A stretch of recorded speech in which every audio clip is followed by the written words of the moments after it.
Halo teman Undercar Vlog, gue sekarang lagi ada di Tawangmangu Camp Resort nih, dari acara anniversary-nya di Camp Indonesia yang ke-12. Oh ya, ngomong-ngomong, gue sedikit mau ngasih info buat teman-teman yang lagi nonton ini.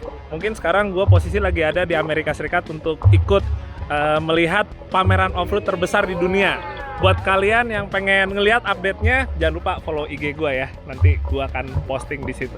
Oke, jadi di belakang gue udah ada Ford Ranger T6 ya, XLT yang tahun 2013. Tapi bukan ini yang mau gue review sekarang.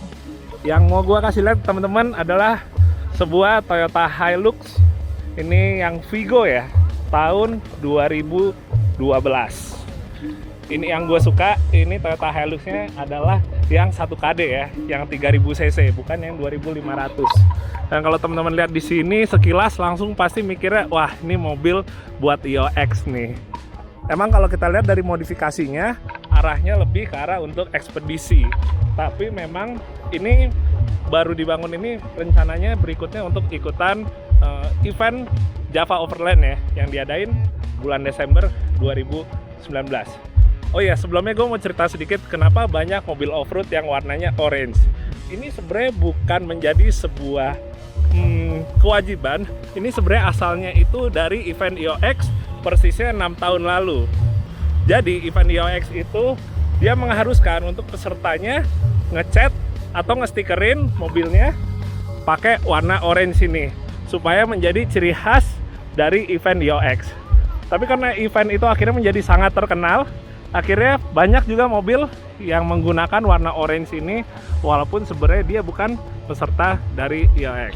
Oke, kita lihat lebih dekat lagi untuk di bagian depan. Ini udah kelihatan lumayan ekstrim banget. Jadi di bagian grill aslinya itu udah dicoak ya supaya winch-nya bisa mundur. Ini menurut gua adalah salah satu contoh yang bagus dengan posisi winch yang mundur. Kalau kita kena seperti misalnya ceruk V, ini bagian depannya nggak terlalu tonggos ya, jadi di bagian bumper depannya nggak terlalu maju. Kalau misalnya posisinya mundur kayak gini, kita lebih enak buat kena ke bagian tebing. Kalau kita lihat dari bagian sini, dia itu nggak gampang mentok karena kepanjangan bagian bumpernya. Oke, sementara buat bumpernya sendiri ini custom teman-teman, modelnya pipa yang ngikutin lekuk bodinya ya. Bahkan kalau gue lihat di bagian samping sini untuk fendernya dia juga udah custom lagi, jadi tetap ada tulangannya di bagian sini. Ini salah satu fungsinya juga sebagai rel juga ya, kalau kita ada pohon yang lewatin di sekitaran kita.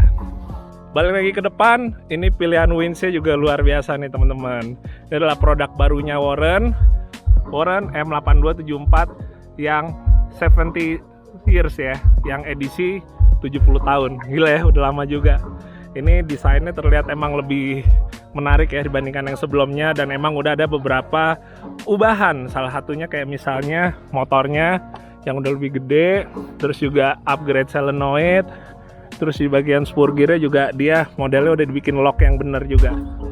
Sangat menarik, dan bawaannya udah pakai seling yang plasma. Halsey Fairlight dari Warren. Dan di sini salah satu yang menarik gue lihat adalah seling yang ada di sini.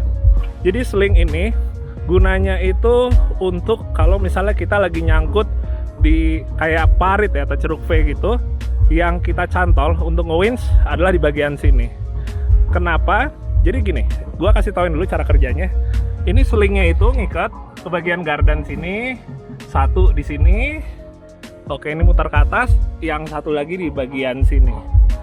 Penyakitnya adalah kalau kita off-road itu, kalau kita nariknya dari sini misalnya, intinya di bagian bumper, mobil kadang-kadang yang maju ke atas tuh cuma bodinya aja, tapi gardannya dia tetap nempel atau ketahan di dasar tanah, terutama yang udah pakai coilover. Jadi salah satu penyakit kalau mobil udah pakai coilover, intinya yang suspensinya sangat fleksibel, begitu kita nge-winch, dia tetap ketinggalan gardan di bawah, cuma bodinya doang yang keangkat ke atas. Jadi dengan ada seling ini, yang keangkat itu bagian gardannya, diikat ke bagian sini ya, ujung dari radius armnya. Terus kalau kita lihat ke bagian bawah, ini bagian bawah bumpernya juga udah ada skid plate-nya untuk melindungin radiator dan teman-teman. Sementara kalau kita lihat untuk suspensinya, ini suspensinya pakai coil over dari STR Suspension. Dia modelnya dual rate udah, jadi ada 2 bagian per ya, yang bisa di setel tingkat kekerasannya melalui slider ini ya. Terus udah gitu untuk bagian lainnya misalnya gardan. Ini gardannya pakai VX ya, jadi Land Cruiser seri 80, dan ini semua full ngadopsi untuk armnya. Arm bawaan VX, radius arm tetap dipakai. Terus juga tie rodnya ini bawaan VX juga. Salah satu ciri khasnya itu kan untuk bagian tie rodnya ada di belakang. Sementara yang di bagian depan itu untuk drag linknya. Dan juga untuk track barnya ya. Kalau untuk final gear sendiri ini katanya pakai final gearnya yang 488 ya. Sementara untuk lockernya itu pakai dari Yukon yang modelnya bisa diaktifin. Jadi dia pneumatik gitu modelnya. Terus nengok ke atas sedikit, ini buat pilihan shock steernya, ini pakai Tough Dog yang punya VX nih kayaknya kalau gue lihat. Ini salah satu yang menjadi resep paten juga kebanyakan pakai untuk shock steernya pakai Tough Dog gini. Bandel dan handlingnya enak banget, pegang banget. Gue lihat ke bagian remnya ini tetap masih pakai rem standar. Terus kalau kita ngomongin untuk steer house-nya, ini pakai steer house-nya VX. Tapi katanya rencananya itu di mobil ini akan diganti pakai steering yang hidrolik ya modelnya ya. Tapi kalau yang sekarang masih pakai yang sistem konvensional dengan menggunakan steering house ya, atau rumah steer. Buat bodinya kalau gue lihat ini mau dari kap mesin, pintu samping semuanya masih nggak ada yang diacak-acak banget. Tapi begitu lihat ke belakang, ternyata udah dipotong. Orang suka ngomong di bobtail juga, atau pada intinya adalah di bagian belakangnya itu diperbaikin lagi angle-nya untuk diverger, sehingga kalau kita ngelawatin tebing-tebing yang curam gitu, dia nggak gampang mentok ke bagian belakang.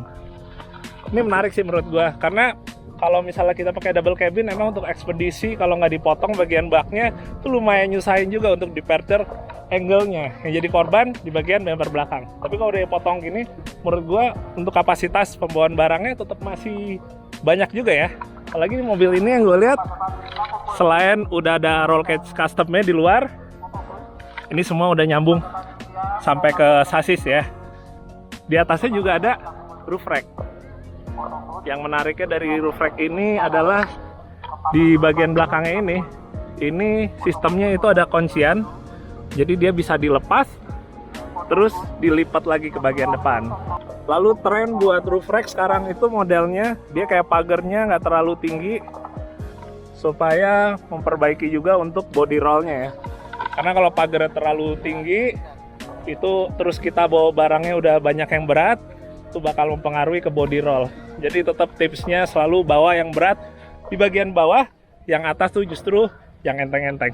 Kadang-kadang yang jadi penyakit juga, orang mikirnya wah yang di dalam yang gampang diakses kayak buat harian aja, entah kayak pakaian atau makanan. Tapi justru kalau yang enteng-enteng itu lebih baik di atas ya, supaya giliran kita touringnya mobilnya nggak gampang limbung. Kita ngeliat ke suspensi belakang, gue pengen ngolong sedikit ke dalam. Nah, sama kayak yang depan, gardan belakangnya ini pakai gardan VX ya. Ini gardan VX, ini udah ada tambahan lagi reinforce sekaligus untuk dudukan link armnya. Jadi dia modelnya itu yang 4 link ya, sistem suspensinya. 1, 2, 3, 4, atasnya 2. Shock breaker sama pakai STR suspension, tapi di belakang ini yang menurut gue paling menarik itu adalah untuk sasis. Jadi kalau teman-teman lihat sasisnya, ini kan sasis asli. Sasis asli. Nah, di bagian sini dibelokin gitu. Ini gunanya supaya coil overnya itu bisa terpasang dengan benar ya. Karena kalau sasis aslinya ini kan lurus. Ini coil overnya mau nggak mau malah posisinya jadi dari dalam. Kalau posisi ada di dalam, dia biasanya itu terlalu limbung. Jadi kalau misalnya titiknya di paling luar sini, ini bisa dapat tegak segini. Ini untuk stabilitasnya memang lebih baik. Tapi tetap ya, pada akhirnya hitungannya, konstruksinya semuanya harus benar. Terus buat tangki solarnya, ini juga udah di custom. Ini kalau gua lihat ukurannya mungkin sekitaran 65 sampai 80 liter ya. Terus ada winch juga di bagian belakang. Ini winchnya adalah winch Smithy-Built ya. Dan dia sekarang belum ada selingnya karena emang kebetulan katanya emang lagi di maintenance dulu, dibersihin dulu selingnya. Ini kalau kita lihat dari bagian luar. Sementara kalau kita ngomongin untuk bumper belakangnya, ini bumpernya custom nih, dan dia di sini hangernya ada dua. Pertama untuk ban, dan yang kedua adalah untuk jerigen. Ini jerigennya untuk serep solar, ini sekitar 8 galon ya, atau 30 literan. Jadi lumayan juga nih, kalau dua ini bisa nyampe 60 liter. Terus untuk bagian ban dan velg, ini bannya pakai ban Badak Extreme ya. Kembangannya mirip sama Boger, tapi dia buatan lokal. Ini ukurannya 35, 10,5, ringnya 16. Sementara untuk velgnya sendiri, ini pakai velg dari Daytona Bitlock. Nah ini gue mau kasih lihat ke teman-teman juga ke bagian sini. Nah ini untuk nap rodanya ini, dia karena VX itu floating ya, alias dia sistemnya itu as roda nggak ikut terbebani dengan bobot kendaraan. Jadi modelnya seperti ini. Dia dengan mudah ngelepas as rodanya, tinggal ngelepas baut ini, terus ini tarik keluar. Tapi ini jadi salah satu penyakit dimana ini antara baut-bautnya suka brodol, yang akhirnya keluar, atau intinya dia gampang kendor. Jadi salah satu caranya untuk memperkuat ini bisa juga dengan ngebuat bautnya ya yang lebih gede ukurannya, atau memperbanyak jumlah bautnya gitu, kayak didobelin, dirapetin lagi, itu juga bisa. Ada juga yang bisa juga ini dilas tapi kekurangannya kita jadi nggak bisa kapan aja ngelepas as roda ya kalau dimatiin kayak gitu. Tapi ini adalah salah satu yang mesti diperhatiin ya kalau pakai Garden VX untuk kebutuhan off-road berat. Kita ngelihat dari bagian sini untuk suspensi depan. Nah ini bisa kelihatan dari sini ubahannya, kayak misalnya ini ya, bracket buat coilovernya kan. Terus udah gitu ada juga bump stop di sini. Nah ini bump stopnya kalau kita lihat emang belum selesai ya, karena di bagian bawah sini nggak ada tatakannya. Mestinya yang benar bump stop itu di bagian bawah kan masih ada tatakannya. Tapi ini emang karena last minute, jadi yang penting mobilnya bisa berangkat dulu ke sini. Ini adalah salah satu bagian nanti yang akan diselesain begitu selesai dari Tawangmangu. Begitu lihat ke bagian kap mesinnya, nah ini dia salah satu mesin favorit gua, yaitu 1KD. Menurut gua nggak gampang nyari 1KD ketimbang yang 2KD ya. Cuman 2KD itu lebih umum di Indonesia, kita bisa nemuin di Innova misalnya, atau kayak di Fortuner ya yang generasi pertama. Cuma 1KD ini jadi favorit gua karena emang dia kapasitasnya yang lebih besar ya, 3000 cc. Ini semuanya masih standar untuk mesinnya. Paling di sini yang kelihatan kayak misalnya ini reservoir untuk suspensinya ya, STR. Dia ada kliknya dimana kita bisa nge-setel kompresinya, mau S ini soft putar ke kiri, atau hard diputar ke kanan. Enak banget zaman sekarang shock breaker itu kita bisa nyetelnya pakai klik, jadi untuk parameternya juga lebih gampang ya. Terus di sebelah kanan ini ada kompresor buat ARB, segala macam kebutuhan, ada ring aktifin locker dan lain-lain.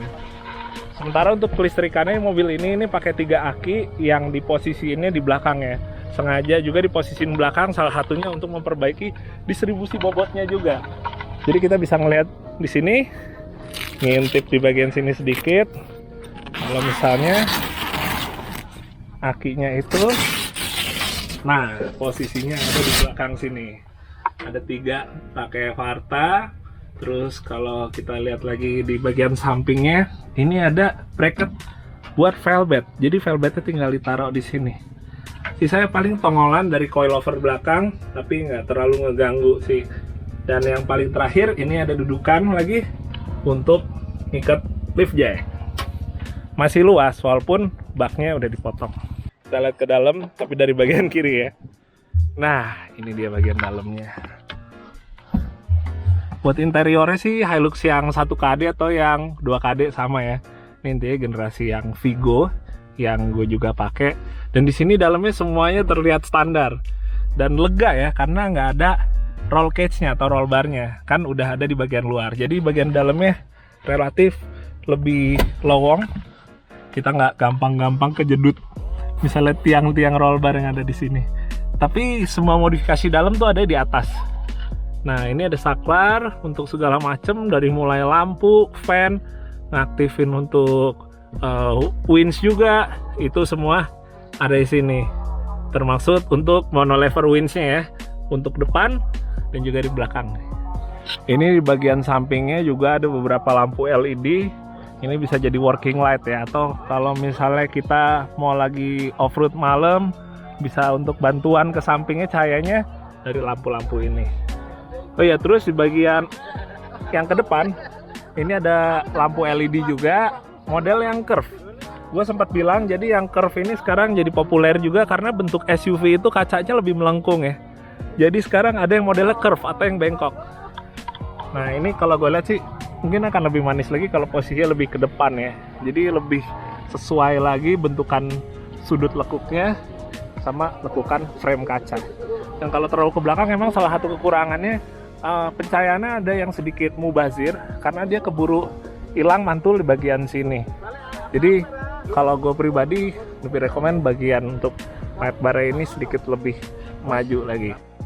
Oke, gue mau nyobain dulu ya sebentar muter sini, ngerasain mesin dan juga kaki-kakinya.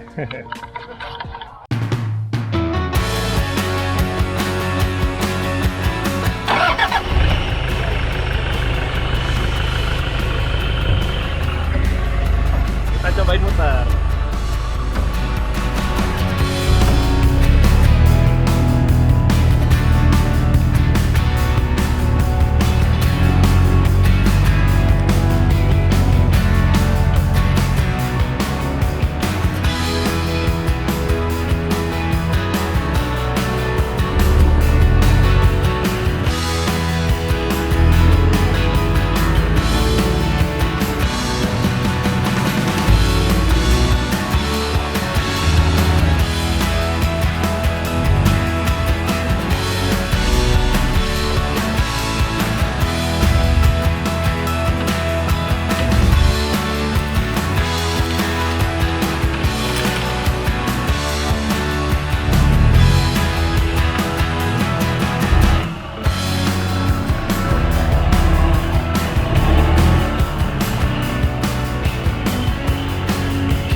Wah, seru banget.